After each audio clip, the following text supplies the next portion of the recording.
Olá, sejam todos muito bem-vindos a mais um Tudo Acaba em Business. Gente, e hoje eu tenho uma convidada de honra. Eu vou falar para vocês. Ela que é optometrista pediátrica, também é terapeuta visual. Eu convido você a acompanhar agora a minha entrevista com Juliane Franceschini. Tudo bem, Ju? Olá, tudo bem, Marcela? É uma grande honra estar aqui com você e falando dessa minha profissão que eu tanto amo. Seja muito bem-vindo ao estúdio. Gostou do estúdio, Ju? Meu Deus, muito lindo. Gente, é desde o café, do pão de queijo, da recepção, como vocês colocaram aqui minha foto, cada detalhe, amei. Cara, não sei se vai conseguir. Depois você põe a foto da Ju que a gente colocou para recebê-la aqui. A gente tenta fazer isso com muito carinho aqui para as pessoas. Ju, a gente vai falar muito de saúde visual. Vamos falar bastante de empreendedorismo. Afinal, você, além de cuidar das vistas das pessoas, você também é uma empreendedora, né? Alguém que tem uma grande paixão. E agora será também uma escritora. Tô sabendo que seu livro está aqui ele no forno para sair, tá né? no forninho. Eu fui convidada para ser coautora de um livro que fala exatamente sobre essa questão do empreender com network, né? Porque o grande foco vai ser falar sobre o network ali. Que legal. E a mesma editora também me fez o convite de estarmos fazendo um livro direcionado a essa questão visual e falar mais sobre a optometria, né? Nossa, Ju, que interessante. Então vamos ter um bate-papo aqui hoje muito bacana. Primeiro, então, eu gostaria que você... Olha, Ju, não leva a mal a pergunta que eu vou te fazer, mas é uma pergunta que sempre vem à minha cabeça, tá? Então muitas pessoas têm essa dúvida, então não poderia começar de uma forma diferente. Sim. Qual a diferença do oftalmologista, de uma optometrista? Vamos lá. Isso é muito comum, né? As pessoas confundirem também os dois profissionais, porque a gente trabalha com o mesmo órgão, que é o olho, certo? Só que o oftalmologista, ele faz medicina. Então, ele vai fazer o processo de medicina e vai se especializar em oftalmologia. Ali nessa especialização, ele vai estudar toda a estrutura anatômica do olho. Também eles vão ver essa questão do grau, né? Se precisa de óculos, se não precisa. Mas a grande ênfase ali vai ser a questão patológica, anatômica, se existe uma doença, se não existe uma doença. Já quando a gente vai para o optometrista, nós fazemos também uma faculdade, que hoje em dia é oferecido como bacharel também. E ali você vai aprender sobre o sistema visual e seu funcionamento. Nós temos uma carga horária para saber que se é um olho doente ou um olho saudável, porém não é a nossa área. A gente só precisa saber se existe uma alteração para a gente fazer o encaminhamento de fato. Ou seja, se tem alguma patologia. Exatamente. Então não tratamos nada a nível invasivo, né? Isso eu falo do optometrista no Brasil, tá, Marcelo? Porque a optometria ela é mundialmente conhecida e cada país tem a sua optometria, vamos dizer assim, né? Então, o optometrista, ele faz uma faculdade de optometria e não de medicina. Então, ele é um profissional da área da saúde, assim como psicólogo, fisioterapeuta, farmacêutico, né? Não médico. Então, essas duas profissões, na verdade, elas se complementam, né? Ou deveriam se complementar em prol do paciente. Então, trabalhamos com o mesmo órgão, só que distintos, né? Totalmente distintos.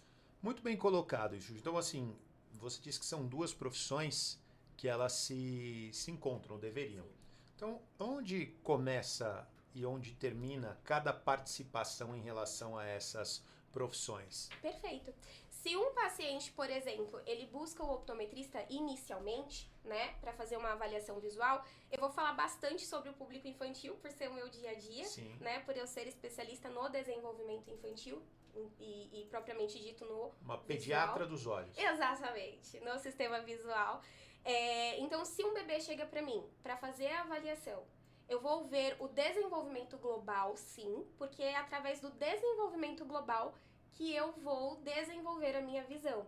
Porque isso é algo muito curioso, que nós não nascemos enxergando. Na verdade, nós aprendemos a enxergar, né? Então, assim como a gente aprende a andar. Claro.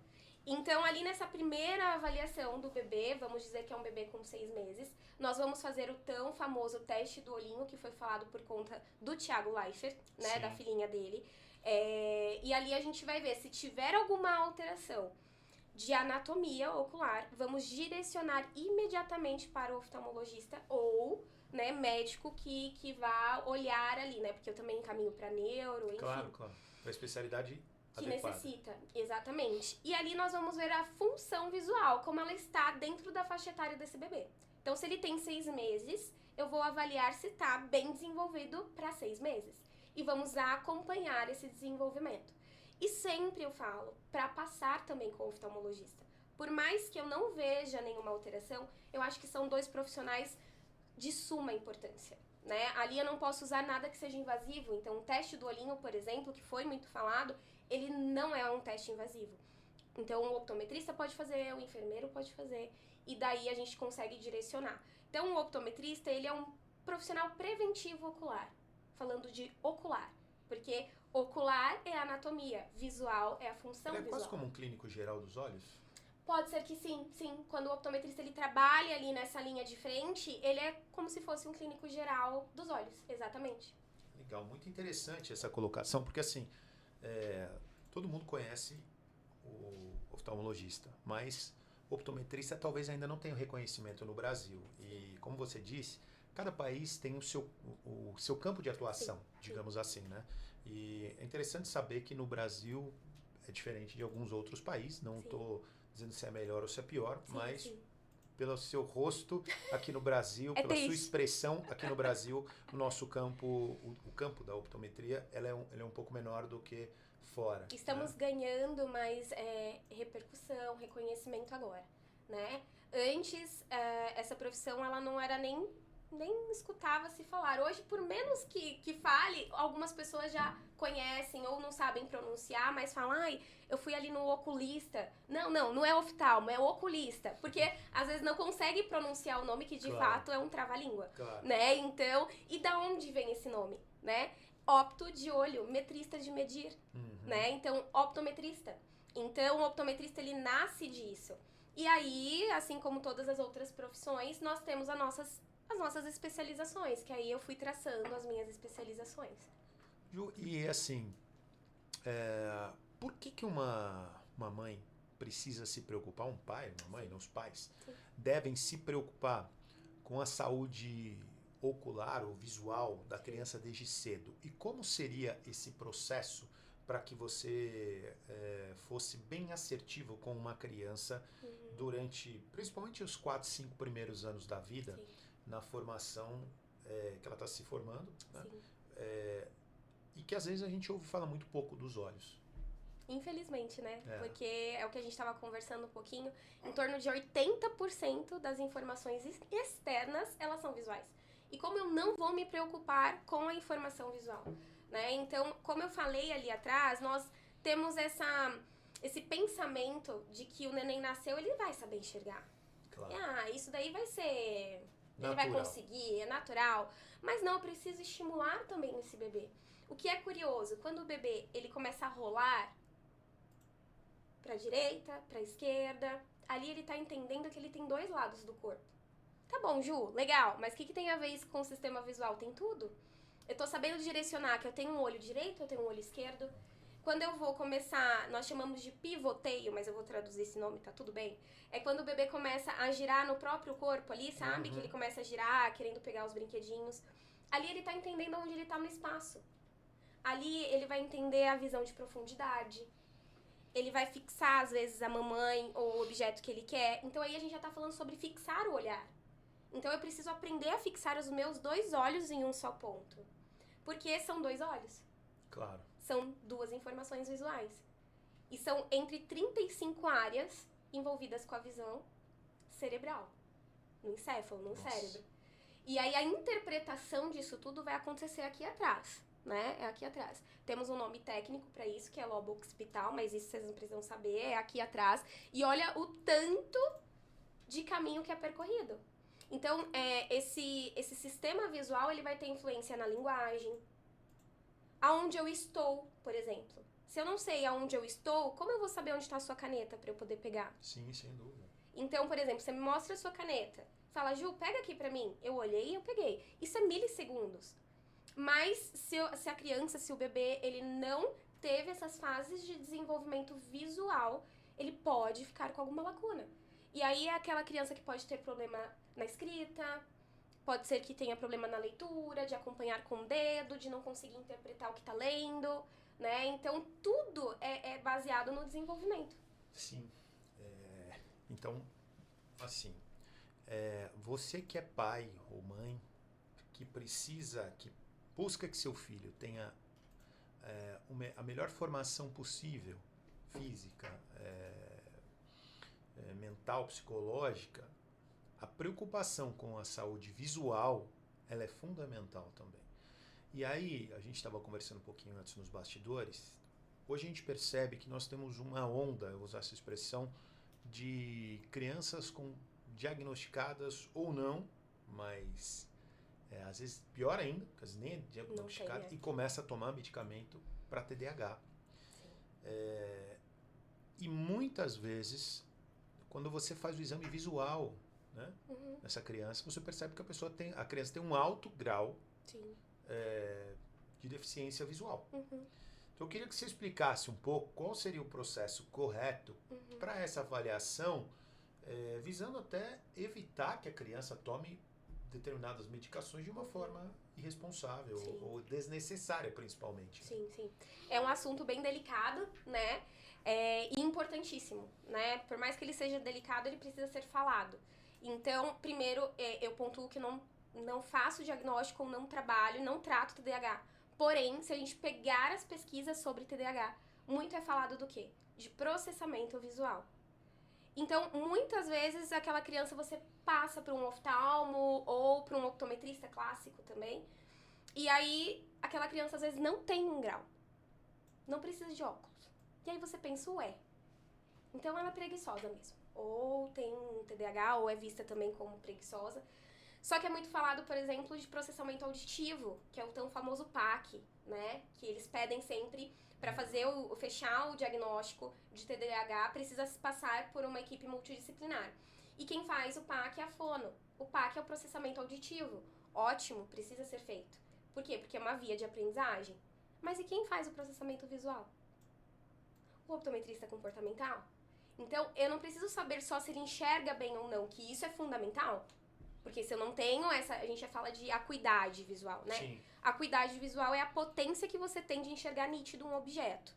Se você vê que tem essa questão, nossa, super, só de você colocar o óculos ali, a criança... É impressionante. É a coisa mais linda. Só que aí as outras habilidades, né? Por exemplo, a habilidade de segmentos, que é você ter a possibilidade de seguir com os seus olhos um ponto fixo. Parece tão bobo, né? Parece tão fácil fazer isso, mas não é. Muitas crianças têm dificuldade nesse segmento somente com os olhos. E até os 7 anos isso precisa ter, né? Os segmentos, os sacádicos. O que é sacádicos? São micropulos que os nossos olhos dão de uma letra para outra, de uma palavra para outra. E tem o macro, que é aquele pulão de uma cópia do caderno para lousa. Meu olho faz isso. Isso tá bem alinhado? Não tá? E outras habilidades da percepção visual? Eu fiz uma aula de leitura dinâmica, né? E isso é muito tratado. É você não mexer a cabeça enquanto você está lendo. Você tem que mexer só os olhos. Então, se você não tiver essa capacidade... Estou trazendo aqui à tona mais para exemplificar o que você está dizendo, porque é um caso aplicado. Na aula de leitura dinâmica, o especialista te direciona. Você tem que mexer menos a cabeça e mais os olhos, né? Então você ganha uma habilidade no campo visual que a gente não costuma usar. Né? Isso, e isso é trazido para você a consciência, né?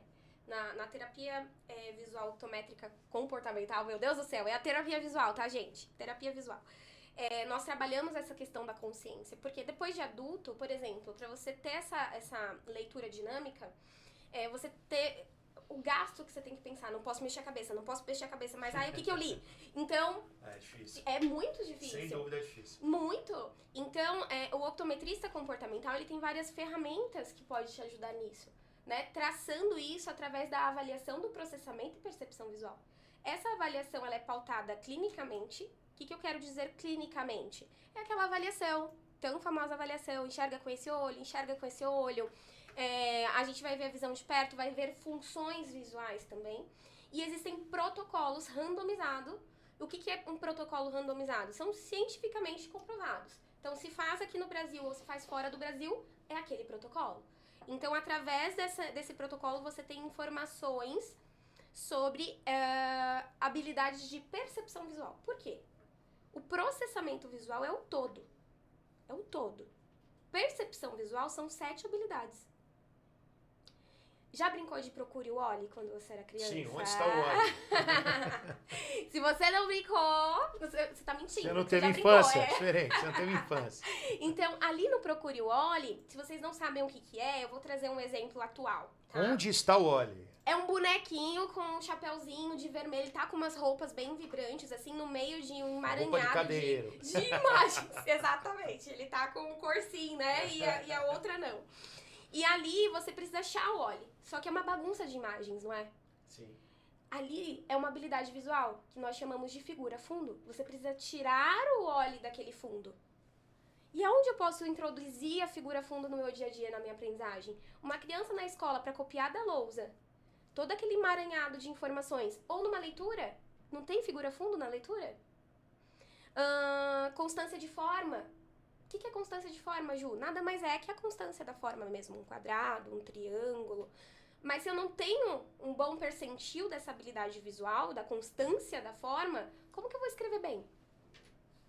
A letra nada mais é que uma forma. Ah, sem dúvida. Sem dúvida. E essas duas habilidades que eu exemplifiquei pra você são as duas mais complexas da percepção visual. De 7. E o processamento todo, 17. Percepção, 7. Essa avaliação, ela demora ali, ela tem duração mais ou menos de 3 dias. Né? Então, a gente avalia cada habilidade. Carioca, qual o corte aí, hein, Carioca? Então, avalia cada uma dessas habilidades. E através disso, através dessas questões, depois de todos os resultados, é que a gente vai falar, essa criança, ou esse adulto também, porque temos muitos adultos, são crianças crescidas. Sem dúvida, sem dúvida. Tem um déficit de processamento visual. E aí, voltando na sua pergunta inicial, que é a da questão do TDAH. Às vezes, essa criança tem TDAH realmente. Sim, natural. Só que ela não fez o rastreio, incluindo o processamento visual. Às vezes, essa criança tem somente um déficit de processamento visual, que traçou todo esse comportamento dela. Ou essa criança tem os dois. Porque eu tenho pacientes que têm o TDAH e têm déficit de processamento visual. Uma coisa potencializaria a outra. Exatamente. Então, Ju, qual seria o caminho? Fazer todo o rastreio completo com a equipe multidisciplinar. Neurologista, oftalmologista, para ver se essas estruturas estão ok, fono, né, para o processamento auditivo, e o optometrista comportamental. A cada quanto tempo, mais ou menos, Ju? Olha, se essa criança, bebezinho, você já consegue avaliar 6 meses de idade, você já consegue avaliar, tá?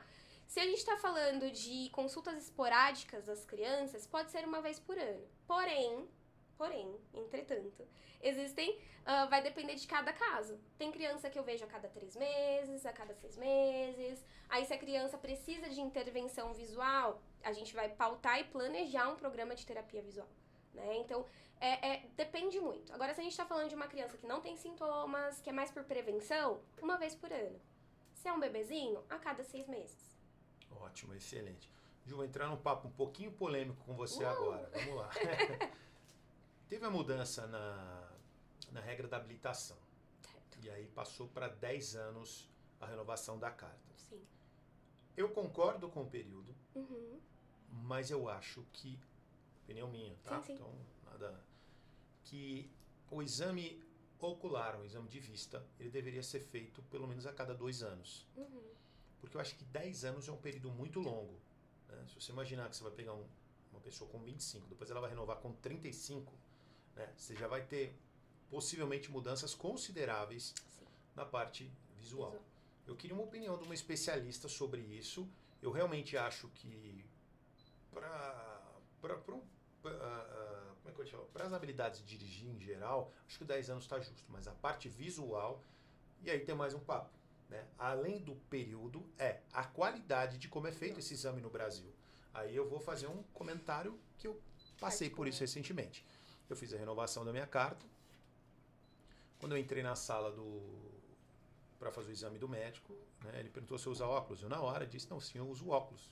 poxa, esqueci lá fora, posso buscar, doutor? Falei, imagina, você usa óculos, você sempre usa quando dirige, beleza, ele me deu ele nem me fez o exame.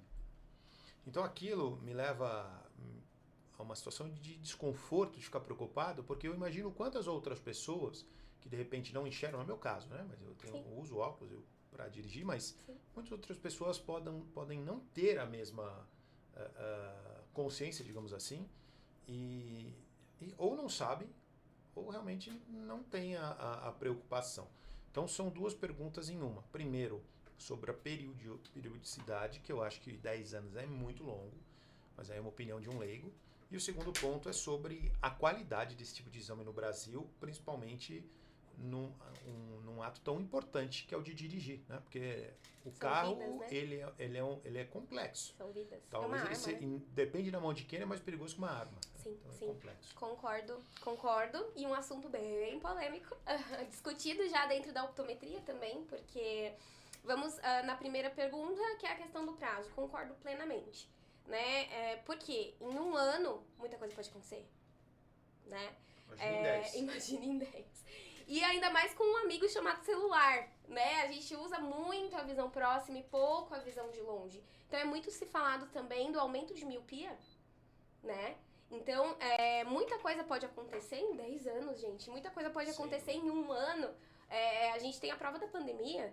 Foi muito rápido, né? Um exemplo muito, assim, grande, mas é a verdade. É o que eu costumo falar para os meus pacientes. Porque às vezes eu tenho um paciente que vai... Porque eu atendo alguns adultos que são os pais dos meus pacientes pequenos, né? Porque eles falam, Ju, atende adulto também? Eu falo, vocês eu vou atender, né? Então...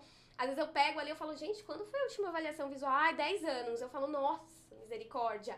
Né? Por quê? Porque tem que ser a cada um ano, né? Mesmo preventivo, Ju? Sim, mesmo preventivo. O exame de sangue a gente não precisa fazer de ano em ano? Por que o visual não? E o visual... Cardiológico também. Exatamente. O visual e o ocular também, né? Então, é muito importante isso. Agora, a questão dos profissionais ali é bem complicado, né? Porque eu tenho esses conhecimentos e a gente tem também, é só a gente olhar no carimbo, às vezes não é o médico oftalmologista que tá ali, né? Então, são médicos de especializações vastas que não tem um estudo propriamente dito do sistema visual. Então, poderia ser o oftalmologista e o optometrista, e tendo um protocolo mesmo a ser seguido. Não liberar desta maneira, porque é muito complicado. Então, precisaria ter uma fiscalização com esses profissionais também. Porque foi o que você falou. O carro, ele pode ser uma arma, né? Ele é uma arma. Então, e ali são questões do sistema visual muito complexas, né? Porque tô dirigindo aqui, ó. Só que aí, aqui eu tô dirigindo. Aqui eu sei que tá o Marcelo, por exemplo. Pode ser um outro carro que tá vindo pra cima de mim. Eu não tenho que ter um reflexo. Aí a gente já começa a falar de uma visão periférica. E aqui eu tô falando de visão central. Como que tá essa conversa entre visão central e periférica? Né? Então, são detalhes muito importantes que, infelizmente, passam desapercebido. Então, a população é quem mais fica prejudicado com isso. Ah, sem dúvida. Você entrou num papo muito legal com a da visão periférica. Eu venho do esporte, muita gente sabe que eu trabalhei muitos anos no futebol. E a gente costumava dizer, né, a gente ouve o pessoal mais velho sempre falou assim, o craque, ele tem a visão periférica muito acentuada. Ele consegue enxergar os espaços, a chegada dos adversários de uma forma muito mais rápida, muito mais cognitiva, muito mais inteligente. Sim. Né?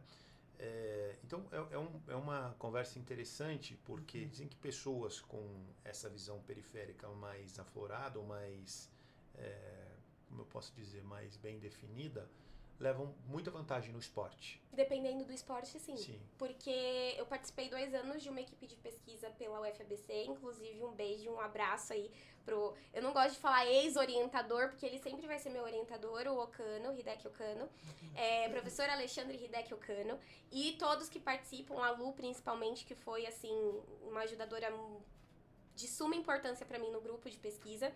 E ali eles estão trabalhando até hoje, com atletas de alta performance dentro do basquete. Né? Então, por exemplo, no basquete, no lance livre, eu tenho que ter uma boa visão periférica, porém também uma boa central. Né? No campo, com a bola, eu preciso ter muito periférico, por conta do meu adversário. Sem dúvida. Coordenação ou limão, e entre outras coisas. né? Se eu pego um profissional de tiro, eu preciso ter uma visão central. Sim. Então, depende muito do esporte. Aflorado. Exatamente. E o que a gente precisa trabalhar?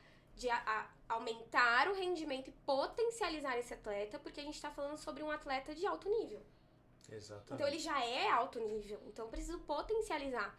É até curioso e até lembrando da nossa Simone, que infelizmente a gente perdeu ela recentemente, que foi a nossa atleta principal da pesquisa. E ela sempre vai ser lembrada, maravilhosa, de alto nível. E a Simone, ela também era minha paciente.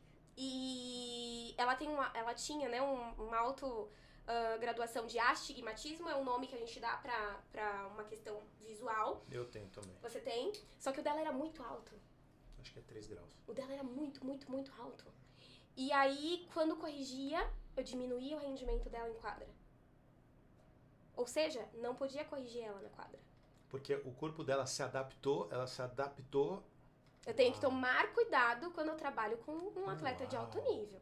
E por que eu tô falando tanto assim, né, sobre isso por conta da pesquisa? E também eu fiz uma especialização com a professora Patrícia, ela é de Portugal, e ela é especialista na parte da visão e desporto, né? E ela é optometrista. E ela tá responsável aí de grandes clubes mundialmente. Eu não vou falar o nome porque eu posso errar, né? Mas ela tá aí com grandes atletas reconhecidos mundialmente. Inclusive, estava com o pessoal de Portugal na última Copa que nós tivemos. E cadê os optometristas que treinam a nossa seleção? Não temos. Você sabe que você estava me falando isso? Por muitos anos eu vivi no futebol e eu fui acompanhando algumas evoluções. Sim. Né? Então, ali, primeiro entrou ali o pessoal da nutrição, nutrólogo, que já foi um choque, né? Um choque, né? Aí muito treinador ficava incomodado, de fazer os exames ali para entender se o jogador tinha condição, maior risco de lesão ou não. O treinador ficava bravo, falou que quem era manda era ele e tal, aquela coisa toda. Depois veio os analistas de desempenho, também baseado em números e tal.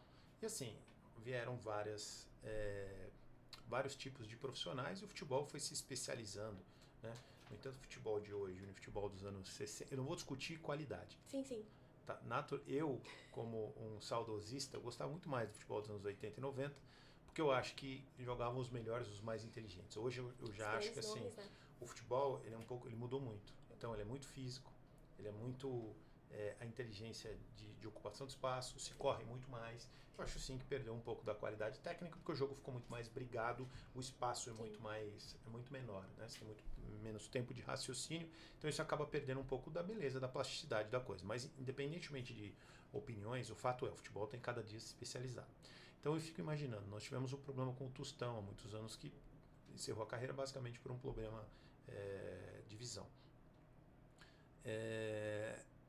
E dentro desse cenário, eu fico imaginando, e aí vou colocar no futebol, mas isso também, depois a gente vai entrar no papo dos esportes e-games, né, esportes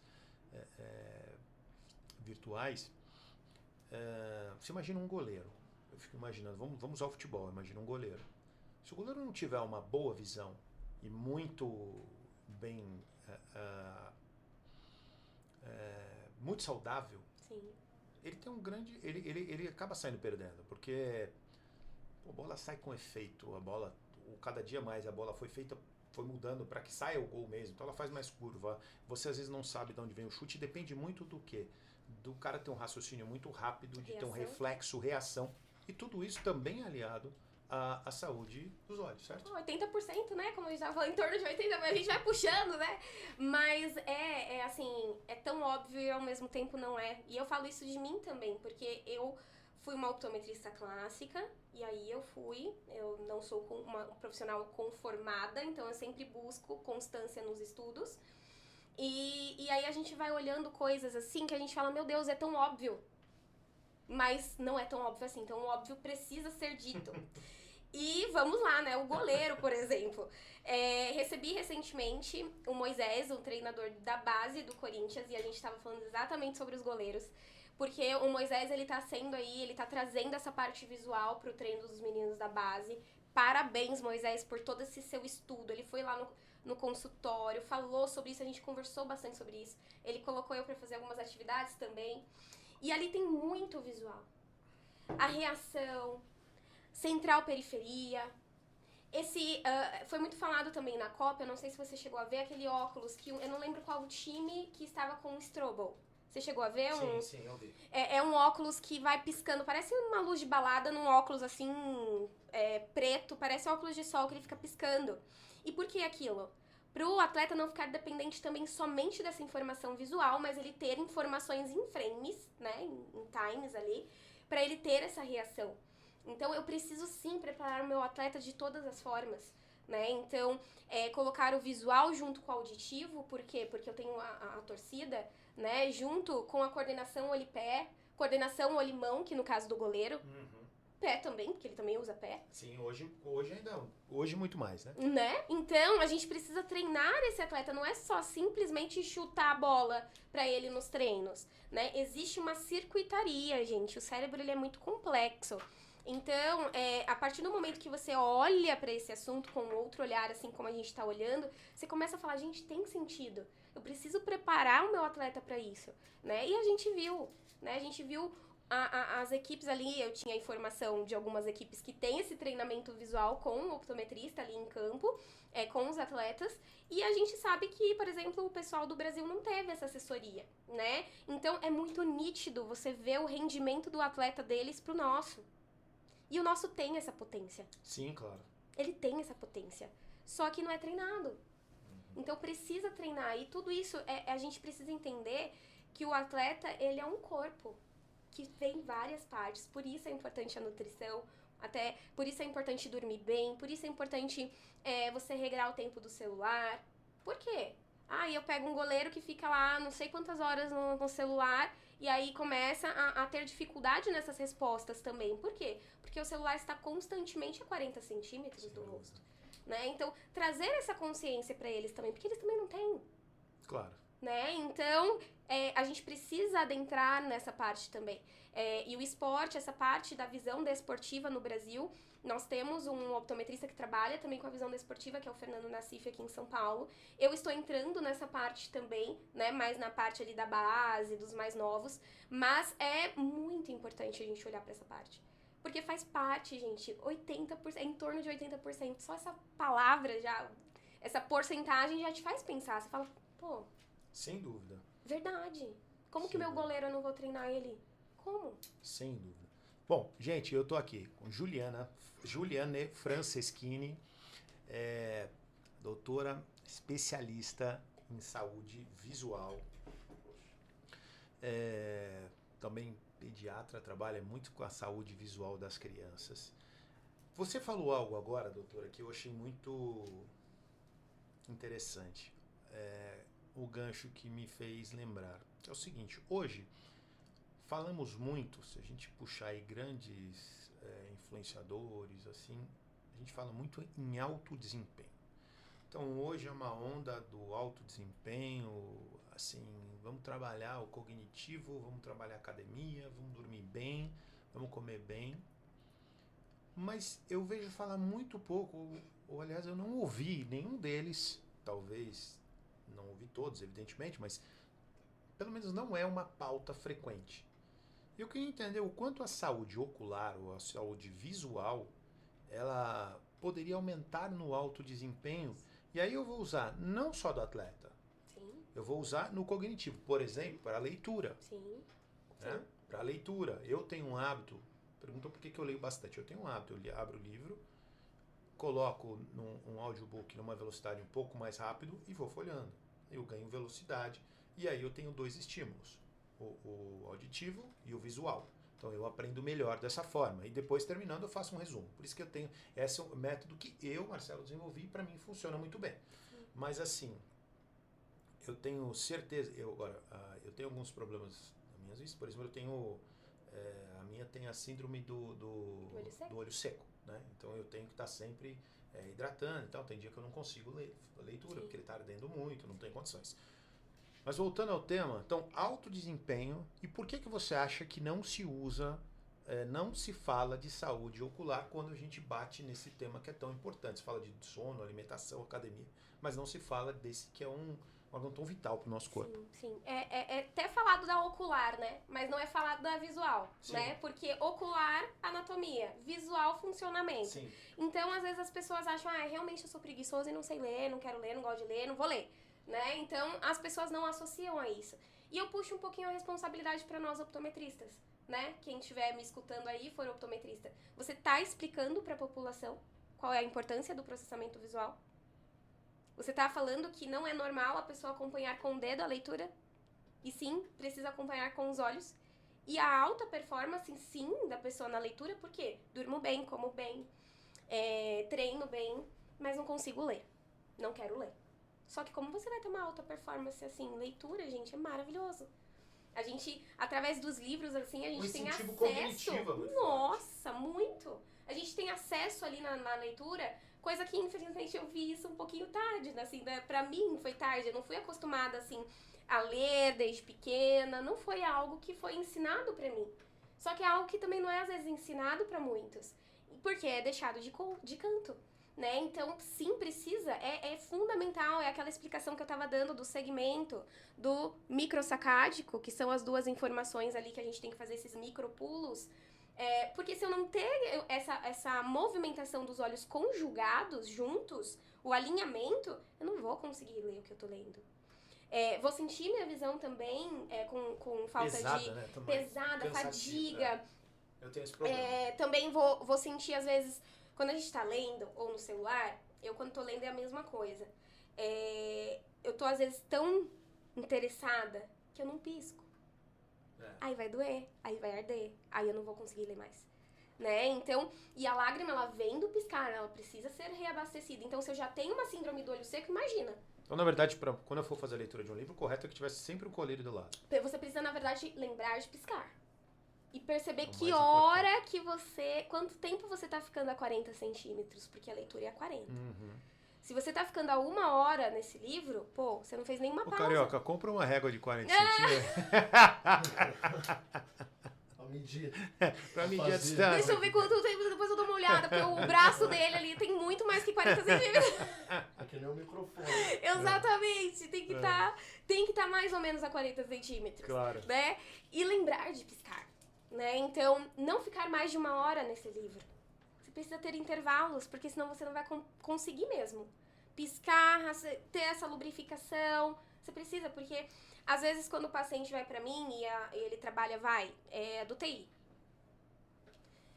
Vou pegar um que me marcou bastante, que ele é engenheiro. Então ele é bem detalhista. Aí eu perguntei, quanto tempo você fica lá no computador? Nossa, o dia inteiro lá. Você faz pausa? Faço. A cada 3 dias. Faço sim. Eu falo, que horas que você faz pausa? Quando eu vou almoçar. Aí eu falo, quanto tempo que é seu almoço? E às vezes eu faço 30 minutos de almoço. Como dá? Aí eu falo, entendi.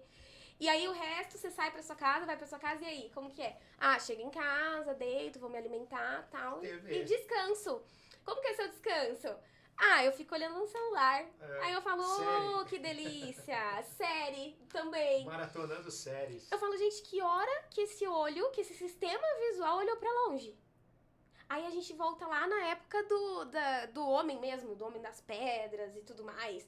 O sistema visual... O homem primitivo. Exatamente. Lá atrás. Nosso corpo, ele não foi estruturado pra esse tipo de demanda. Ainda. Porque se a gente continuar, a gente é um ser evolutivo. Sim, sem dúvida. Tem até um desenho científico que já fizeram do corpo humano. Se você não viu ainda, digita lá no Google que ele vai aparecer. Né? Corcunda. Por quê? Uau!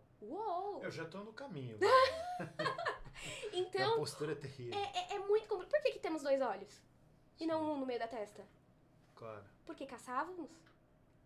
Visão central, periférico é importante, não é? Sim, sim. Então, a gente fica, mesmo que seja não só no celular ou só no computador, aí perguntou pra mim, Ju, computador, beleza, a gente sabe que faz, né? Mas eu leio, é livre, não vai fazer mal. Mas é a 40 centímetros. Então, eu preciso ter pausas. E as pausas não é tão doída assim. A cada 20 minutos, 20 segundos de pausa, olhando pra algo que esteja mais ou menos 6 metros, já é bom. Uau! Olha que técnica. Isso aí vale um corte também. Aí. Exatamente. Então, como é que é essa técnica? É a Então, cada 20 minutos de uso de telas ou livros, né, que você tá a 40 centímetros, 20 segundos de pausa, olhando para algo que esteja mais ou menos 6 metros ou infinito. Se tiver uma janela, então, maravilhoso, porque você simula o infinito. e E qual é ganho a gente rápido. vai ter? Nossa, muitos, porque a sua visão ela vai sair do perto e ela vai para longe. Ju, e qual é a diferença? Nosso comportamento visual é um para perto e outro para longe. Então, essa questão da incidência da miopia, meu amor, isso daí vai ajudar e muito.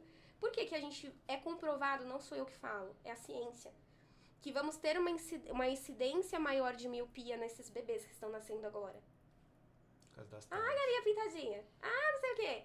Quantos zumbizinhos a gente vê aí que sai esses vídeos, pra mim, assustadores, né?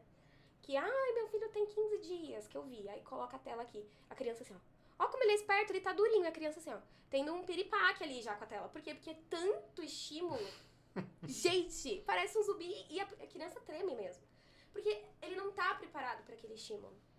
E ali ele tá sendo preparado a 40 centímetros. E aquilo que a gente falou lá no início? Da exploração, de fixar, de acompanhar, de pegar. Ele não tá tendo. Faz o experimento, às vezes, com o seu bebê, se você tem um bebê. Põe a tela e põe brinquedos. Já tem até um vídeo que a mamãe fez isso. Ela colocou a tela. Na verdade, ela começou sem a tela. Deixou lá os brinquedos. A criança rodopiou, pegou o rabo do cachorro, que passou, fez tudo. Ligou a televisão. Acabou. O cachorro passou, foi, voltou. Atenção plena. Parecia um zumbi. Por quê? Porque tá pronto ali pra mim. Por que eu vou ter que fazer alguma coisa sendo que tá pronto pra mim? E a mesma coisa, gente, se a gente fica aqui, o nosso olho não foi criado pra isso. Né? Então a gente precisa ter essas pausas. Isso é recente. Eu tenho 31 anos. Eu falo que eu costumo dizer que eu fui a última infância ali que comeu terra, que caiu, que quebrou o braço. Porque dali por diante, né? E isso é recente, a pandemia só acelerou muitas consequências. Né? Então, é algo que a gente precisa se atentar. Né? Essas pausas, elas são poucas, porém, feitas durante o dia, quantas pausas você não vai fazer? Sim, sem dúvida. Né? E você quebra também aquela sequência que chega a ser... não gosto de usar essa palavra, não estou me vindo... de judiar dos olhos mesmo, né? De você realmente exigir o extremo dele. Sim, né? por isso que às vezes você pisca assim quando você tá fazendo, ou você tá assistindo um filme ou lendo e você já tá há muito tempo. Imagina você que tem ainda síndrome do olho seco, que ainda falta muita lágrima aí, na hora que pisca parece que, dói. Muitos falam isso. Nossa, na hora que eu pisco dói, parece que tem vidro. Às vezes ele queima, assim. Queima. Então imagina, você vai esperar às vezes acontecer isso pra poder fazer as pausas. Não, e muitos falam, né? Ju, eu não tenho tempo pra pausa. Eu falo, 20 segundos? Pelo amor de Deus, conta até 20. Na verdade é desconhecimento mesmo. Exatamente. Isso não pode ser... Eu queria te perguntar uma coisa, assim, quando entra o quadro da pandemia, muitas pessoas passam, quase todos, né? Pelo menos por um período grande, nem todas as empresas ainda voltaram,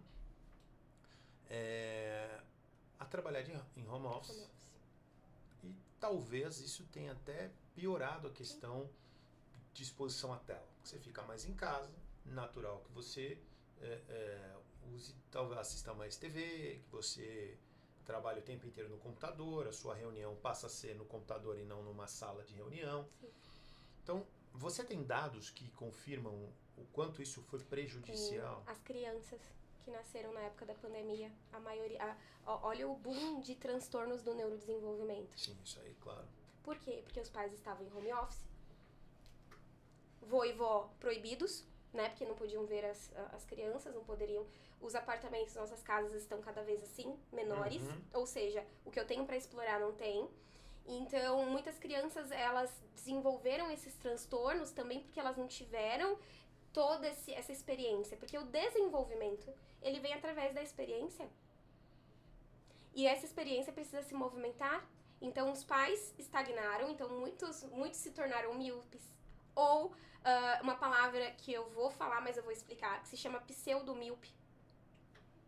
Que, na verdade, não a pessoa tem o comportamento de um míope, ela não enxerga de longe, só que ela não tem a miopia. O sistema visual dela, o cérebro, ele tá se organizando de uma forma que ele vai se tornar míope. E aí tem que tomar cuidado, porque aí às vezes vai ou no optometrista ou no oftalmo que faça a avaliação visual e prescreva o óculos, e às vezes dá miopia pra essa pessoa, ela não vai. Pra desmamar essa pessoa da miopia é difícil. Então tem essa pseudomiopia desse comportamento visual, porque é um comportamento visual para longe e outro comportamento visual para perto. A gente tem um sistema de enfoque.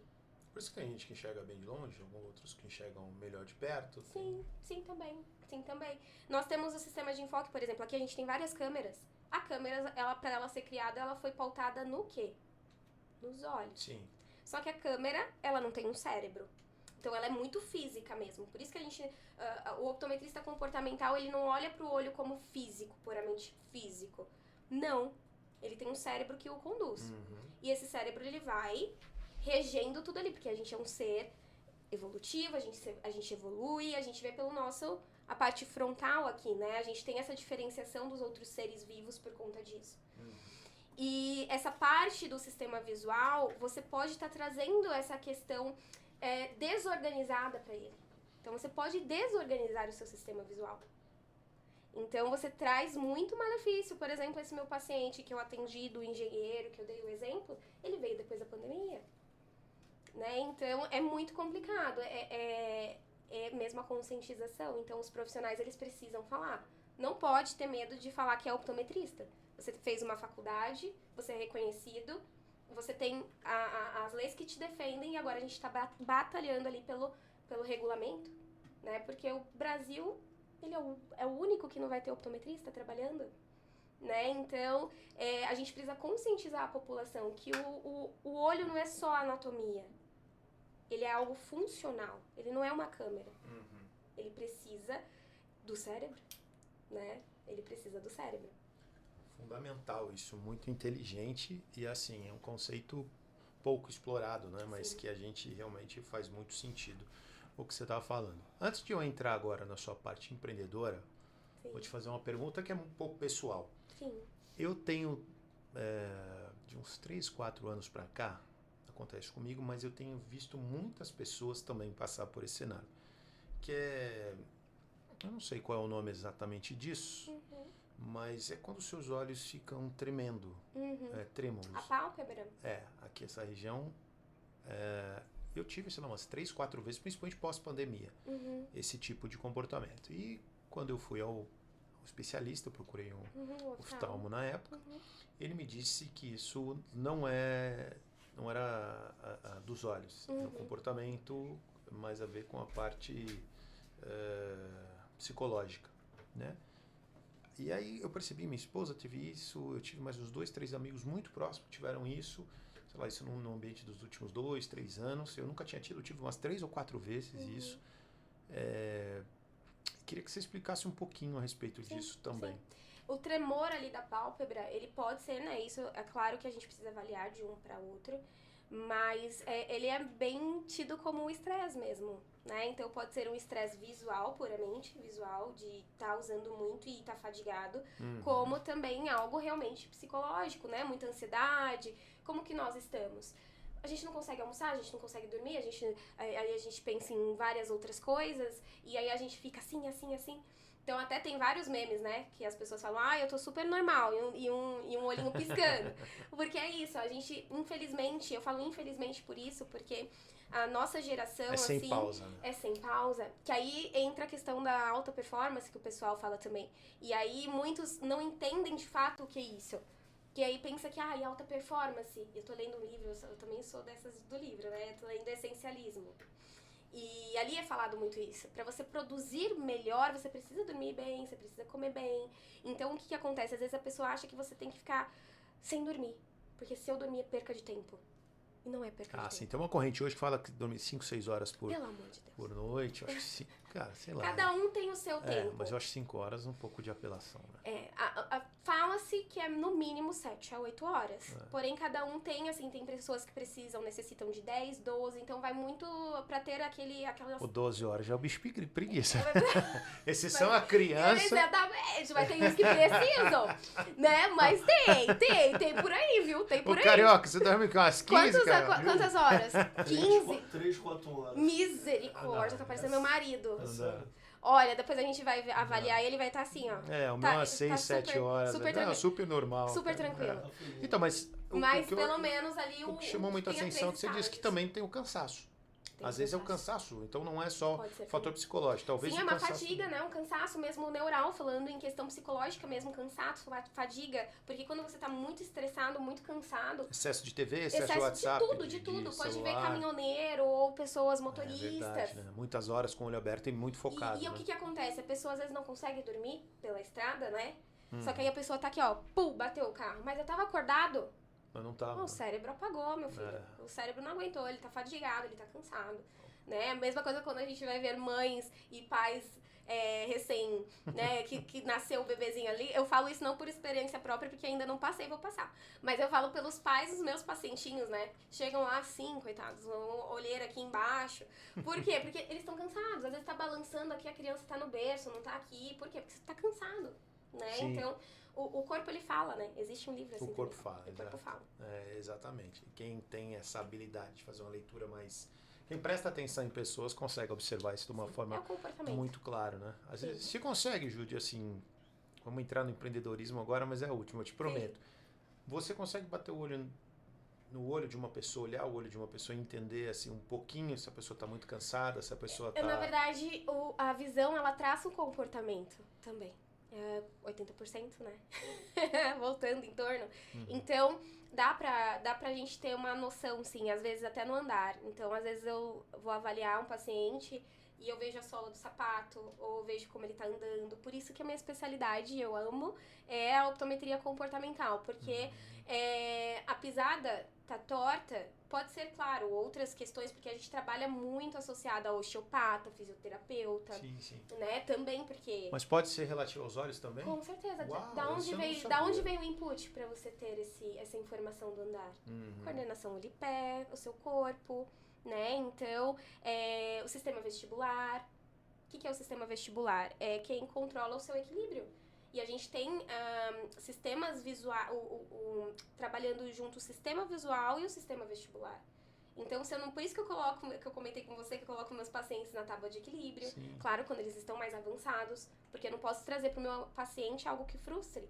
Mas se eu tô falando de um atleta de alta performance, tá muito fácil essa demanda. Então, bota uma tábua de equilíbrio. Ô, Vitor Japa, acabei de descobrir qual é o seu problema, cara. O Vitor é um cara, sem brincadeira, doutor, o que acontece com ele? Cara, você pra andar do lado dele, você tem que colocar uma seta, um penso. Porque assim, ele começa a andar do lado esquerdo, ele vai pro lado direito. Aí você joga ele de novo pro lado esquerdo, Manda ele pra vem mim. pro lado direito. E ele fica assim, você tenta andar do lado dele, ele não consegue andar em linha Manda reta. ele pra mim. Ele vai andando assim, rapaz, mas a gente passava uma raiva Pode quando ser ia o andar em sistema turma visual. com ele, porque ele andando sempre, e não dá seta, visto que é o pior, Não ele vai dá. atropelando Ele vai quem tá pendendo. Igual as pessoas também que dirigem, que não percebem. A pessoa tá indo. Também, porque às vezes a gente precisa ver como que tá essa percepção do próprio corpo, porque às vezes você pode falar, você tá pendendo pro lado direito. Tô nada, tô andando em linha reta, não tá sabendo onde tá. Vitão, já sei onde eu vou te indicar, Venha. cara, pra você ver se você consegue aprender a andar depois de velho. Bichinho, eu vou te ajudar, tá bom? Eu vou te ajudar. Mas pode ser o sistema visual, é o input, né? É a entrada do sistema visual. Legal, que bacana. Ju, agora vamos entrar numa outra fase da sua vida. A Sim. Ju, a Juliane empreendedora. Sim. Você sorri com os olhos Meu novo amor. quando fala a esse respeito. Seu marido tá ali, ele acabou de levantar. Ele acabou porque ele ficou... Ele olha pra mim e faz assim. Ele aliás, ele é um grande incentivador. A gente Muito, pode perceber muito. desse seu lado aflorado de empreendedorismo. Eu gostaria que você falasse um pouquinho a respeito disso. Sim, quando eu me formei em optometria, isso eu vejo como uma dor não só na optometria. Isso quanto tempo faz? Vamos pra quase 7 anos, 6 anos e meio que eu me formei. E nada é falado sobre essa parte pra gente. E eu vejo que isso não só na optometria, mas em toda a área da saúde e Sem médicos dúvida. também. Dentista, médico, psicólogo. Toda a área da beleza. saúde, tudo. Por quê? Porque nós somos ensinados a cuidar Mas sabe o que é o mais engraçado? É só cuidar mesmo. Porque cuidar da gente, a gente não é ensinado. A gente não é ensinado a ter uma empresa. Então, é muito complicado essa parte. Então, por isso, como eu sou uma incomodada, eu falei que eu sou uma incomodada, né? Muda dos inconformados. Julia. Exatamente. Aí eu falei, opa, eu quero trabalhar com terapia visual crianças. E se eu trabalhar para uma pessoa, é complicado. Por mais que as pessoas que cruzaram meus caminhos aí, todo o meu caminho, muitas queriam me abraçar e me abraçaram, né? Só que é um protocolo, né? Então, às vezes, você Processo, precisa ter o seu... metodologia, Exatamente. Claro. Processo, metodologia. Então, eu precisava ter meu espaço. Só que eu não fui ensinada a ter meu espaço. Uhum. Aí, apanhei e apanho ainda, né? Eu acho que isso daí, pelo que a gente tava conversando, eu vou continuar apanhando, acho que a vida inteira. Não, natural. Você tem um consultório, Sim. Inclusive que leva seu nome. Sim. Né? Mauá, né? Isso. Fica na cidade de Mauá. Você é referência já na sua região. Você agora foi convidada para ser coautora de um livro. Sim. Gostaria que você falasse. E no começo do ano que vem, vai lançar o seu livro também. Sim, fui convidada ali para participar do livro do John Wick, né? Ele vai falar sobre network. E eles chamaram outros empreendedores e empresários para falar sobre esse network. E o engraçado é que eu conheci essa editora através do network, né? Então me indicaram para essa família. E eles são de longe, meu consultório é em Mauá, eles são de Alphaville, a Laura. Do lado. Isso aqui, ó. O Guimarães chegou lá até tonto, falou, Juliane, pelo amor de Deus. Eu falei, Pensa que A é história fácil. é legal de Mauá. Então. O Fernando aqui, ó. que gosta quando eu falo dessa história. Gente, porque o negócio, é longe. E aí ele chegou lá com a pequenininha dele, porque a pequenininha dele tem um desvio, né, um estrabismo. E ali avaliando e tudo mais, eles viram um livro de uma mentora minha, que é a Núbia Albergoni, inclusive um beijo, é minha mentora. E ali eu expliquei tudo, só que eu não sabia quem ele era, né? Assim, pra mim ele era pai da criança. Mas ele é dono, junto ali com a esposa, de uma editora. E ali a gente se conheceu, tudo, e eles falaram, Ju, vocês precisam falar mais sobre a optometria, né? A Núbia já tem um livro, você precisa do seu livro, e já começou ali. E eu tenho uma mentoria também para optometristas, inclusive ensinando a eles a terem o próprio consultório. Né? E isso é muito novo na optometria. E muito importante, né? Muito. E muito importante. Na optometria, na verdade, não existe curso, não existe mentoria, não existia nada. Até que... Ju, eu defendo um conceito de empreendedorismo libertário. Uma coisa, liberdade empreendedora. Sim. Porque, cara, você quer fazer do seu jeito? Você tem que ter alguma coisa que você... Primeiro, algo que você goste, Isso. você acredita. E segundo, que você use o empreendedorismo não só para você, mas que você ajude, consiga encontrar um nicho que você possa ajudar pessoas. Esse é o grande segredo. Quando você resolve algum problema, você tem que atender alguma necessidade. Então, eu acredito muito nesse conceito. Eu convivo muito com médicos, principalmente dentista. Eu tenho clínica odontológica, né? Você sabe, eu sou Riquer, que é minha e da minha esposa. Minha esposa é dentista. Eu percebo a dificuldade gigantesca que tem com a parte de administração. Aí você vai envolver tributário, marketing e tal. Então, assim, foi por isso que eu acabei entrando com ela para assim, reestruturar a clínica toda. E aí a gente percebe, com vários médicos que eu conversei recentemente, a gente percebe que existe uma grande dificuldade, né? Então eu acho muito interessante quando você, sendo uma médica, sendo uma especialista, sendo uma dentista, acerta a mão, digamos assim, e ajuda, auxilia outros dentistas nessa missão, que é tão importante. Vocês mexem com vidas, transformam sorrisos, olhares, enfim. Então isso é muito importante. Eu acho que, inclusive, é uma crítica que eu faço ao nosso sistema, que às vezes a gente aprende muita coisa, desculpa a sinceridade, muito desnecessária, que você não vai lembrar, e você não aprende algo que pode ser a administração de uma forma mais clara, dinheiro, como lidar, enfim. Então, assim, eu gostaria que você falasse um pouquinho do seu dia a dia na clínica. Nossa, eu amo. Eu vou te falar fora a parte de atendimento, que você falou agora a parte mais gestão. Que tá sendo bem loucura, né? A gente tava conversando, porque ali no consultório eu tô amplificando agora, né? Então, eu sou a terapeuta, eu sou a optometrista, aí eu sou a terapeuta, aí eu sou a mentora, porque tem a mentoria, e eu sou quem tá treinando também a minha nova terapeuta ali, que está treinando aí com a equipe, a família, né, que eu falo que é a minha família.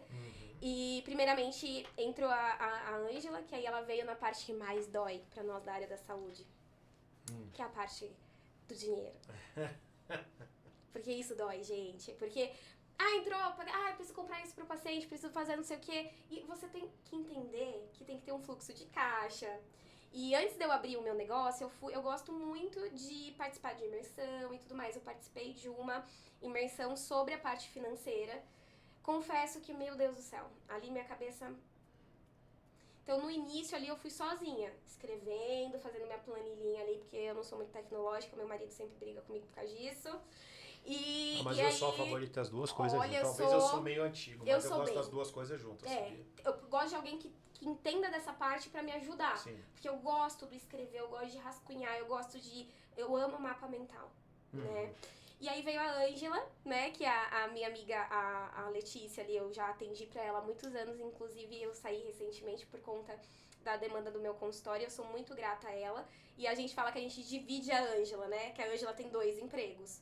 Então a Ângela Ela é o Július. Ela é o Július. Ela é o Július, é quem me dá bronca na Letícia também, porque às vezes sai eu e Letícia. A Ângela já fica com medo. Então a Ângela entrou exatamente nessa parte pra me ajudar nas planilhas, no que entra, no que sai, por que saiu, o que vai fazer, o que precisa fazer. Ju gastou demais aqui, Ju fechamos no vermelho, Ju fechamos, agora foi. Por exemplo, ali a gente fez o estudo pra saber a hora de puxar outra terapeuta. Porque a gente notou que tava estagnando, ou seja, o consultório tá muito bem. Só que estagnou, só tem eu. Então, como que eu vou ganhar mais? Como que eu vou ajudar outras vidas? Esse é o pensamento. Como que eu vou servir? Porque o meu propósito maior eu percebi que é servir. Você é uma eu presa. Exato, ali eu falei, gente, como assim? Eu sou uma eu-keep. Eu até falava, peraí que a moça que faz o cafezinho vai vir, aí é eu fazer o cafezinho. E assim vai. E aí, a gente precisa, gente, isso é uma somatória, todo mundo é muito importante. Quem faz o café, quem limpa, por quê? Porque é todo mundo ali, é o mesmo ecossistema. Até eu participei da imersão da Cici Navarro, que ela tem ali a doutora Thierry. E elas pregam realmente o que elas fazem. Porque eu parei pra observar um tempinho. Sem dúvida. E vi aquela equipe mais de 10 horas da noite. A gente tava desde as 8 da manhã ali com eles. Dançando, cantando, brincando. A loja organizada. E já estava organizada. Tinha mais, acho que 20 mulheres. Que a gente saiu tudo pegando os jalecos. Então, isso é você ter uma equipe bem alinhada. Então, eu percebi essa necessidade. E aí, veio essa parte. Primeira foi a dor financeira. De ver que eu precisava organizar. Que o dinheiro da minha empresa não é o meu dinheiro. Que a partir do momento que eu botei a mão no dinheiro da minha empresa, que eu roubei a minha empresa, ficou um buraco muito fundo ali. Então, e eu vejo que é isso. Tanto médicos, tanto na área da saúde, a gente confunde muito isso. O dinheiro da empresa é meu dinheiro também. Mas não, é o CNPJ e o CPF. Você trabalha para sua empresa. Né? Então, ter esse cuidado. Exatamente. Ou dividendos. Exatamente. Exato. Que quantas vezes, às vezes, a Ângela pega e fala assim, Ju, vamos sentar aqui e discutir a parte financeira. Pô, seu Prolabore é isso aqui, por que você pegou isso aqui? Mas não, né? Então a gente precisa organizar essa parte que não... Network, poucos sabem. Por que network? Por que ele é importante? Sim, claro. Network é só conversar? Não. Então você é interesseira. Você vai buscar alguém porque você é interesseira. Não. Eu vou ser interessante pra essa pessoa. É isso. Porque eu sendo interessante pra essa pessoa, ela vê um potencial em mim, eu vejo nela e é uma troca. Claro. Então é diferente você ser interesseiro e você ser interessante. Ju, quando você busca, você não escolhe sua família. Não. Você não escolhe seus irmãos. Talvez aqueles seus amigos de infância você tenha escolhido, mas assim, de uma forma menos consciente. Quando você atinge uma maturidade, o que acontece? Você vai buscar pessoas que tenham, eu vou usar a palavra mindset, mas uma mentalidade direcional do que você quer. E não necessariamente são pessoas da sua área. Exato. Mas você busca aprender coisas com essas pessoas e oferecer, talvez, ensinamentos para que dentro desse seu ecossistema todos prosperem. É exatamente isso. Então, assim, eu sou um networker. Eu gosto de fazer a troca e eu ofereço e recebo também. Sim. Mas eu sempre ofereço mais. Uma troca, né? Sendo sincero, eu sempre Sim. ofereço mais, porque esse é o princípio. Sim. Assim como o empresário tem que entender que ele é o último a se servir. É isso. Entendeu? Numa empresa, por exemplo, vamos usar aqui o estúdio. Sim. Cara, me preocupo com todo mundo. Sim. Eu preciso que todos aqui estejam felizes. Sim. Todos aqui. Então, assim, eu tenho um plano de carreira na minha cabeça para todos Cada eles. Sim. Porque eu quero que cada um deles fique aqui comigo muito tempo e se um dia ele sair daqui, ele saia para algo melhor. É isso. Então, essa é a mentalidade. E como é que eu vou fazer que eles saiam para algo melhor? Eles têm que estar preparados. Então, eles precisam aprender a lidar com pessoas, aproveitar o espaço que é um espaço de networking de uma forma inteligente. Sim. Eles precisam se especializar em novas coisas para que eles possam ganhar mais em novas empresas. Então, assim, é uma mudança de mentalidade. Eu quero estar num ambiente que eu tenha o maior prazer em estar com o meu cinegrafista, com o meu editor, com o meu produtor e olhar para eles e entender que são pessoas inteligentes que estão aqui porque enxergaram que aqui é um ambiente de crescimento, né? E aqui, quando eu olho para os meninos aqui, eu meio que... Hoje até o Alan me falou, você parece pai da galera.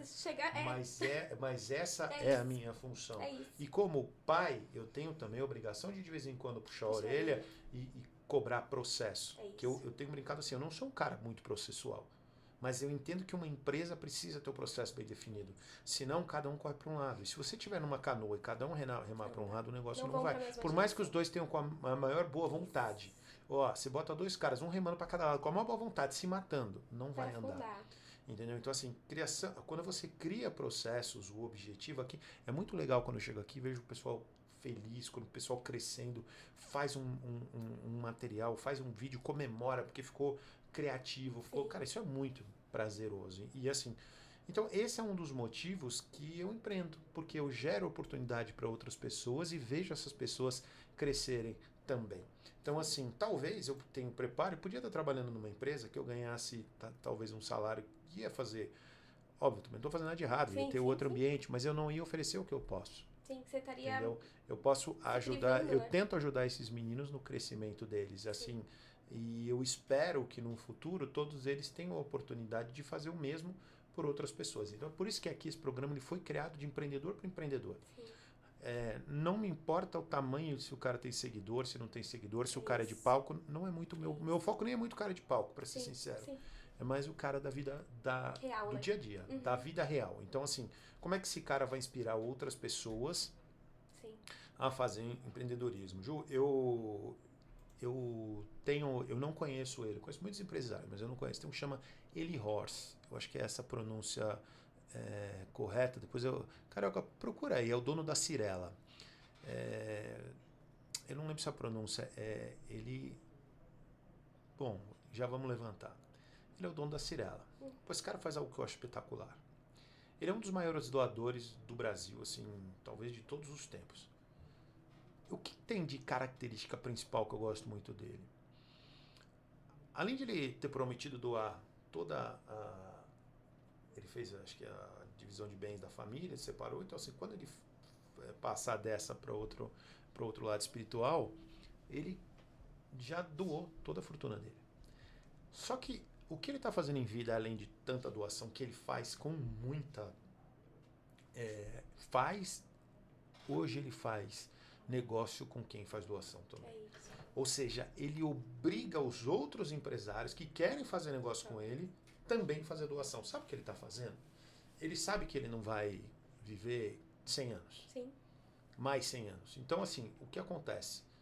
Ele quer que essa mentalidade de ajudar o próximo, que é o que disse Jesus Cristo lá atrás, há muitos anos, se expanda. Sim. E que ele tenha outras pessoas que façam o que ele faz. Sim. Então, assim, o Sr. Leão é um baita de um exemplo para mim. Quando eu olho um cara que nem ele, eu falo, cara, isso é sensacional. Porque ele ajudou um monte de gente ali na Cirela a mudar de vida, mas ele cobra que essas pessoas doem também. É isso. Né? É isso. Então, isso muda a perspectiva de todo o empresariado. Sim. Então, quando você lê um livro que nem A Revolta de Atlas, que eu não sei se você leu, mas... Não, mas já vou anotar porque eu quero. Cara, qual a história da Revolta de Atlas? Quem foi Atlas? Na história lá dos titãs, dos deuses e dos titãs, os deuses venceram, na mitologia grega, venceram os titãs, e o Atlas ficou com cada Titã teve uma penalidade e o Atlas teve como responsabilidade de carregar o mundo nas costas. Então você vê, às vezes, algumas estátuas que ou ele está com o mundo ou com o universo. É verdade, eu já vi carregando. um rapaz Então, carregando. esse é o Atlas. Essa foi a punição do Atlas. E aí, Anne Rand, que é uma filósofa, aliás, sensacional, ela teve uma tese do objetivismo, né? Ela era russa, aí, enfim, teve toda história de perseguição lá do comunismo. Sim. Ela também era, aí depois ela entendeu que não era foi morar nos Estados Unidos, que não era uma coisa assim tão bacana, e ela passou a escrever alguns livros. E ela explica o porquê o empreendedorismo, ela coloca que os empreendedores são os Atlas. Esse depois da Bíblia, é o segundo livro mais lido dos Estados Unidos. Então, depois que nós, empreendedores, somos os Atlas. Sim. Nós temos uma responsabilidade de carregar outras pessoas conosco, né, para o crescimento. Sim. Então, eu me ponho nessa posição. Sim. Eu me ponho. Então, eu admiro muito o empreendedor, não importa se ele tem uma lojinha, que nem a gente brinca, com 2 ou 3 funcionários, mas é alguém que gera emprego. Sim. É alguém que faz a máquina do sistema funcionar. Então, por isso que eu tenho essa admiração por quem é empreendedor e faço questão de dar aqui o espaço para quem tem esse tipo de mentalidade. Sim. Vejo em você alguém buscando ajudar, buscando crescer. Sim. E que hoje está buscando montar uma equipe, buscando fazer uma nova unidade. Sim. E vejo que você está passando um momento difícil, né? Que a minha esposa também passou recentemente, tem passado ainda, que é o momento para todo profissional de saúde que ele precisa deixar um pouco de lado o atendimento, Sim.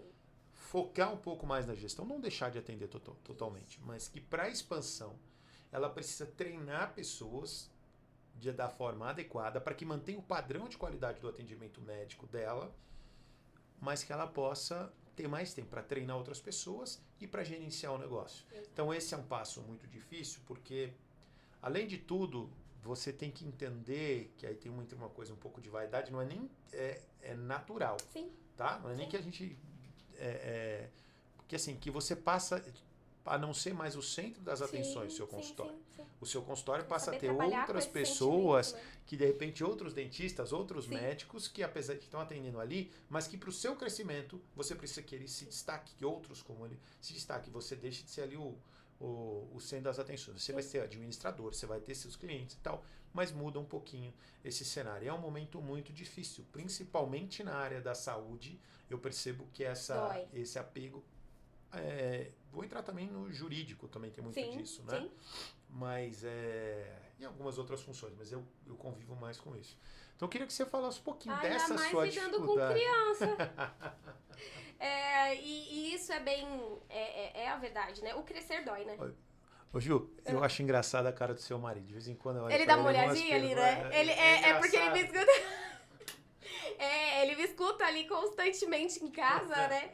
Até dessa questão que você falou, que a gente tem essa questão de paternidade, maternidade, enfim, com quem a gente vai ensinando e tal. E os meus mentorados, eu chamo eles de pupilos, né? Pupilos. Porque é pupila, né? Por causa do olho, pupila. E eu falo que eles são meus pupilos, por quê? Porque eu tô de olho. Eu sempre falo isso pra eles, eu tô de olho. Então, pisou um pouquinho fora, tô ali de olho, aprendo com eles. Porque às vezes eles falam assim pra mim, Ju, você é a nossa inspiração. E eu falo, vocês são a minha.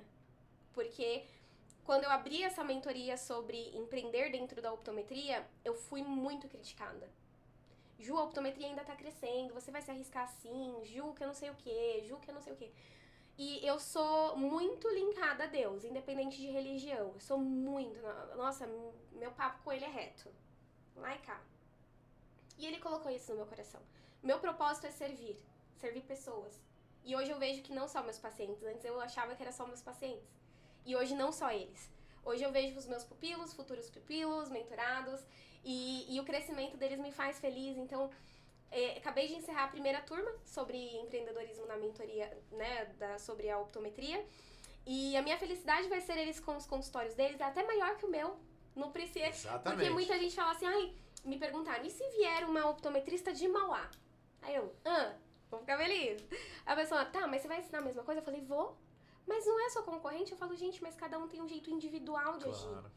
Igual, ali no consultório eu estou treinando, que tenha a mesma essência que eu, o mesmo valor, o mesmo princípio. Por quê? Porque os pais falam, Ju, mas vai ser treinado por você? Vai, então eu confio. Por quê? Porque sabe que eu tô treinando, que eu tô de Claro. olho. E aí essa parte do crescer dói em todos os sentidos, porque tudo eu comparo com desenvolvimento. E eu falo que o meu bebê, que é o meu consultório, ele tá aprendendo a andar, que daqui a pouco ele não vai precisar de mim pra andar sozinho, né? Então eu vejo assim quando... Ela até engoliu seco Ai, aqui, engoli, gente. gente, que dói. Dói como dói. E eu fico feliz ao mesmo tempo, mas é doído. E tem que ficar, não tem jeito. Não muito, porque assim, muitos pais falam pra mim, eu tenho pacientes de Tocantins, né? Um beijo pra família de Tocantins que veio pra cá, a gente fez avaliação. E até os pais falam, Ju, aqui não tem ninguém. Ju, você precisa vir aqui palestrar. Então, assim, é sobre a Ju? Não. É sobre o que eu vou levar. E ali despertar nas pessoas, opa, optometria, pode ajudar. E aí, assim, só que se eu estiver dentro do consultório, eu não vou conseguir expandir essas sementes, né? Então, isso é que me fez ver, né? Então, eu falei assim, tá, então meu propósito, ele é linkado a tudo isso. Ele, né? Porque a gente pensa em propósito como uma coisa central. Sim. E, na verdade, não. Eu vi que o propósito, ele é muito maior e ele é regido conforme o movimento, né? O desenvolvimento. E ali a Cris, que é quem foi a minha primeira terapeuta aí do consultório, né? Que vai integrar outras terapeutas, se Deus quiser, dessa equipe. E ali eu fui... ela tem um pacientinho que já se criou um vínculo com ela, que a gente tá acompanhando, estou ao lado. E aí eu fui me ausentando e fico de olho, né? E aí até uma hora que eu olhei assim, eu falei, mas palhaçada, não me chamou, porque eu fui esquecida na sala ao lado. E ali eu falei, gente, como é doidinho, mas que bom, porque ela tá conseguindo replicar o que eu ensinei a ela. Claro. A família, os pais estão confortáveis com essa terapeuta também. E assim vai ser. E realmente para quem tá ali na linha de frente, pro terapeuta, pro optometrista, pra dentista, pro médico. E assim, eu sou uma grande sonhadora, só que eu sonho e me movo. Não adianta você sonhar ou você orar e você não ter a ação. Sim, claro, sem dúvida. Então, eu tenho tudo aqui dentro como que vai ficar lá no futuro. Eu sei que Deus tem planos muito maiores. Ô, Ju, a vida é muito mais doce pra quem é ousado. É. Mas é muito mais doce. Ela não é mais fácil. Não, não mesmo. Ela é mais difícil. Mas ela é mais doce. Eu O visito lá resultado de vez em sempre quando. mesmo. Eu falo pro meu marido, meu Deus do céu, eu falo, amor, peraí que eu tô no meu momento. Por quê? Porque eu me vejo nessa imensidão que tá aqui dentro. Eu Sim. vejo a minha equipe, eu vejo a minha clínica, porque vai sair de consultório pra uma clínica, pra um instituto. Claro. Eu vejo tudo isso, eu trabalho em prol disso. E vejo que eu não vou estar lá dentro constante. Por quê? Porque eu vou ser a gestora, eu vou estar treinando. Você vai ser a cara da marca. Exatamente. Também. O importante de Exatamente. você conhecer o que você conhece é que você vai poder avaliar os seus Sim, atendimentos, saber quando um cliente, por exemplo, exatamente. cometeu um abuso, no sentido, sim. falou que fez, aí você Sim. viu que todo o procedimento foi feito de forma correta, e você também vai poder ver quando o teu Terapeuta, colaborador, optometrista, o seu exatamente. parceiro ali, o erro foi dele. Exato. Né? Então você vai poder ter essa avaliação de uma forma um pouco mais Por vivenciar essa privilegiada realidade, né? que os verdade. outros, né? Essa avaliação é muito legal.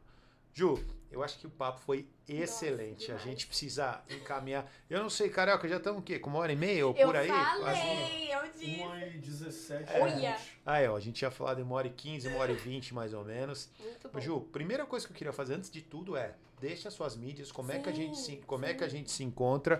Quero que também você fala dos malas da XBM ali, ó. Tem Sim, minha o equipe. Fernando, eu quero saber o que você pode falar aí da XBM, desses malas A aqui. carinha deles ali. Trabalham com a gente, que é a sua equipe hoje de marketing também, né? Sim, é minha equipe. Bom, e isso foi uma das questões do empreendedorismo, não é mesmo? Porque a gente fica tentando carregar tudo Sim. nas costas, né, do Atlas. Agora eu vou estudar sobre o Atlas. E ali o marketing ele é muito importante, né? E ele vem pra somar. Então veio a XBM veio aí pra mim, comigo. Na verdade nem foi somar, né? Foi compartilhar também de muitas coisas. E eles fizeram o meu crescimento também acelerar, né? Porque eu falo que esse crescimento Deus tem me surpreendido muito. E eu sempre tenho o pé no chão ali, porque a gente precisa ter esse pé no chão também.